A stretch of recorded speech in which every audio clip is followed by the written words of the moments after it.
Hi everyone, welcome to our channel. నేను మీ anchor Saritha. ఈరోజు మనతో పాటు సీనియర్ జర్నలిస్ట్ దాము బాలాజీ గారు ఉన్నారు. ఆయనతో మాట్లాడతాం. నమస్తే సార్. నమస్తే. బాలకృష్ణ గారు ఒక అభిమాని కొట్టారని మనం విన్నాము. అసలు ఎందుకు కొట్టాల్సి వచ్చింది, ఎందుకు కొట్టారు సార్? ఆయన కొట్టడానికి పెద్ద కారణాలే ఉంటాయి. కొట్టాలనిపిస్తే కొడతారు. అంటే బాలకృష్ణకి ఇది ఫస్ట్ టైం కాదు కదా. అంటే కదిరిలో ఆయన యాక్చువల్గా ఈరోజు ఎక్కడ సంఘటన జరిగిందంటే, కదిరిలో ఆయన స్వర్ణాంధ్ర సాకార యాత్ర మొదలుపెట్టారు. దానికోసం ఆయన కదిరిలో హెలికాప్టర్లో దిగారు. కదిరి నుంచి స్టార్ట్ చేశారనమాట స్వర్ణాంధ్ర సాకార యాత్ర. సో ఆయన రాయలసీమలో కూటమి అభ్యర్థుల తరపున యాత్ర చేయడానికి ప్లాన్ చేసుకున్నారు. అన్స్టాపబుల్ బాలయ్య అనే పేరుతో బస్సును కూడా రెడీ చేశారు ఈయన కోసం. సో రెడీ చేసి మొదలైంది. యాక్చువల్గా హిందూపూర్లో ఆయన కొంత టఫ్గా ఉందని చెప్తున్నారు. సో అందుకని హిందూపూర్కి వెళ్ళి అక్కడ నుంచి మిగతా రాయలసీమలోని మిగతా చోట్లకు కూడా వెళ్ళాలనేది ప్లాన్ అనమాట. అందుకని ఆయన సినిమా షూటింగ్కి ఫుల్ స్టాప్ పెట్టి పొలిటికల్గా, ఎందుకంటే నామినేషన్ల గడువు దగ్గరికి వస్తుంది కాబట్టి మొదలుపెట్టారు. అయితే ఆయన హెలికాప్టర్ నుంచి దిగగానే అప్పటి వరకు అక్కడ వెయిట్ చేస్తున్న అభిమానులు ఒక్కసారిగా దూసుకొచ్చారు. దాంతో ఒక అభిమాని చెప్తున్నా కూడా వినకుండా సెల్ఫీ కోసం వస్తుంటే ఈయన కొట్టారనమాట. మామూలుగా అయితే ఇట్లాంటివి జరిగిన మిగతా వాళ్ళకి కూడా జరుగుతాయి, వాళ్ళు ఎవరు కొట్టరు కదా. ఇప్పుడు పవన్ కళ్యాణ్కి జరుగుతుంది, జగన్కి జరుగుతుంది, అందరికీ నాయకులకి ఎవరికైనా జరుగుతాయి. కానీ వాళ్ళు ఎవరు కొట్టినట్టుగా మనం వినలేదు. కానీ తనకి ఏంటంటే ముందు నుంచి ఆ స్వభావం ఉంది, కొట్టడం. కాబట్టి దాని ఏదో అంటారు కదా, స్వభావాన్ని మార్చుకోవడం అంత కష్టం. సో అది ఆయనకి అలవాటైపోయింది. దాన్ని కూడా వీళ్ళు అభిమానులు ప్రేమతో కొట్టారని ప్రచారం చేయడం, తెలుగుదేశం మీడియా ప్రేమతో, మిగతా వాళ్ళు ఎందుకు ప్రేమతో కొట్టరు, ఈయన ఒకటే ఎందుకు కొడతాడు ప్రేమతో. సో ఈ అభిమానుల పరిస్థితి అంతే. అభిమానులు కూడా మామూలుగా ఉండదు, వాళ్ళ ఇరిటేషన్ కూడా. ఆ మధ్య కూడా పూరి జగన్నాథ్ కూడా చాలా విషయాలు మాట్లాడారు. అభిమానులు ఎలా ఉంటారు, ఎక్కడెక్కడ ఎలా తాకేస్తూ ఉంటారు, వచ్చి మీదకి ఎలా పడిపోతారు అని. ఎందుకంటే వాళ్ళకి సినిమా ఇమేజ్ అనేది వేరే ఉంటుంది. సో ఆ ఇమేజ్ మైండ్లో ఉన్నప్పుడు ఆ వ్యక్తి బయటికి కనబడినప్పుడు కనీసం టచ్ చేయాలను, ముట్టుకోవాలను అవన్నీ ఉంటాయి. సో సో అదంతా వాళ్ళకేమో ఇరిటేషన్ ఉంటుంది, వాళ్ళకి ఇబ్బందిగా ఉంటుంది. అయితే ఇప్పుడు ఎలక్షన్ ముందు జరగడం అనేది కొంత ఇబ్బంది బాలకృష్ణకి. ఎందుకంటే మామూలుగా అయితే ఇది అభిమానులు కాబట్టి వాళ్ళకి బాగున్నప్పుడు పక్కనోడికి ఏమని అనుకుంటారు. కానీ ఇప్పుడు ఎలక్షన్ అప్పుడు ఏంటంటే కనీసం ఆయనకి టఫ్గా ఉన్నప్పుడైనా ఆయన కొంత మరి ఇట్లాగా బిహేవ్ చేస్తుంటే మళ్ళీ గెలిపిస్తే ఆయన పరిస్థితి ఎలా ఉంటుంది అని వైసీపీ వాళ్ళు ఈ వీడియోని బలంగా తీసుకెళ్తున్నారు. ఎందుకంటే ఇప్పుడు ఇవాళ ఏది కానీ రికార్డెడ్ అయిపోతుంది కదా, నువ్వు చేసే ప్రతి పని రికార్డ్ అయిపోతుంది. అందుకని ఆ పబ్లిక్లో అట్లాంటి దృష్టిలో పెట్టుకోవాలి. కానీ బాలకృష్ణకు ఉన్న ప్రాబ్లం ఏంటంటే ఆయనకి సెన్సారింగ్ మెకానిజం లేదు. సెల్ఫ్ సెన్సారింగ్ అనేది పొలిటీషియన్కి చాలా అవసరం, చాలామందికి ఉంటుంది కూడా. అంటే వాళ్ళు మనసులో మన మీద చాలా కోపం ఉండి మనల్ని చంపేయాలనుకున్నా కూడా నవ్వుతూ మాట్లాడగలరు వాళ్ళు. సో ఆ మెకానిజం వాళ్ళకు ఉంటుంది. బాలకృష్ణకి అది ఉండదు.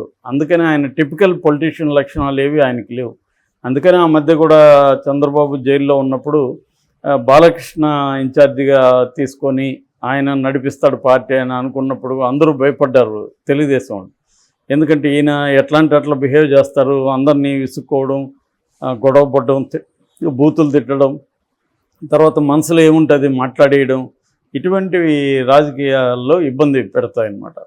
సో ఆ రకంగా ఇప్పుడు యాత్ర మొదలవడమే దెబ్బడితో మొదలైందని రాస్తున్నారు అందరూ. సో మరి ఆయనకి ఆల్రెడీ టఫ్గా ఉంది. యాక్చువల్గా హిందూపుర విషయానికి వస్తే 1985లో ఫస్ట్ ఎన్టీఆర్ పోటీ చేశారు. దాని తర్వాత మళ్ళీ రీఎలక్షన్లు 88లో వస్తే అప్పుడు కూడా ఆయన గెలిచారు. దాని తర్వాత మళ్ళీ 94లో కూడా ఎన్టీఆర్ గెలిచారు.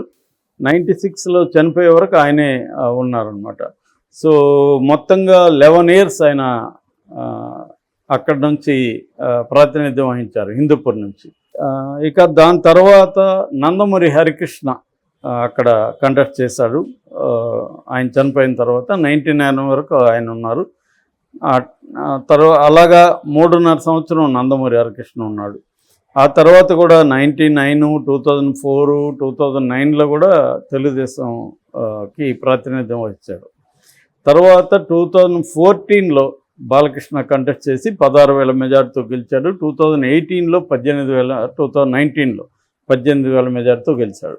అంటే బాలకృష్ణకి ఏమీ పెద్ద మెజార్టీ అక్కడ రాలేదు. ఫస్ట్ సారి 16,000, 18,000.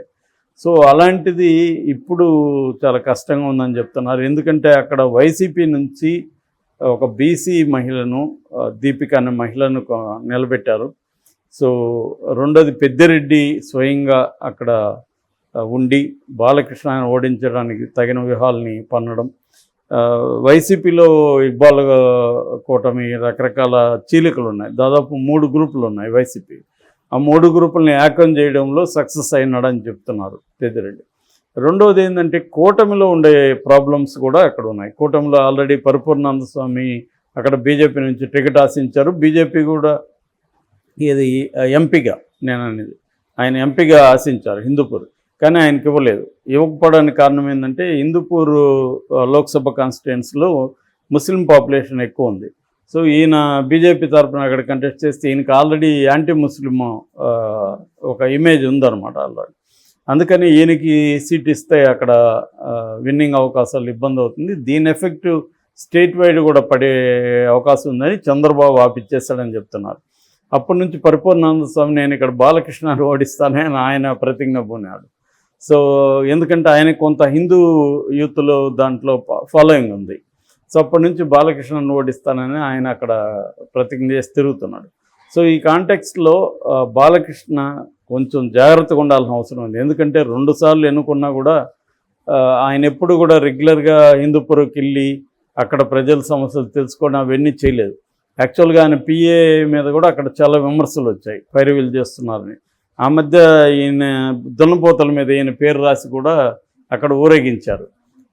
మాకు వాటర్ సమస్య ఉంది, ఇక సమరమే మిత్రమా ఆ టైప్లో అంతా కూడా ఈయన డైలాగ్స్ని వాడుకున్నారు అన్నమాట.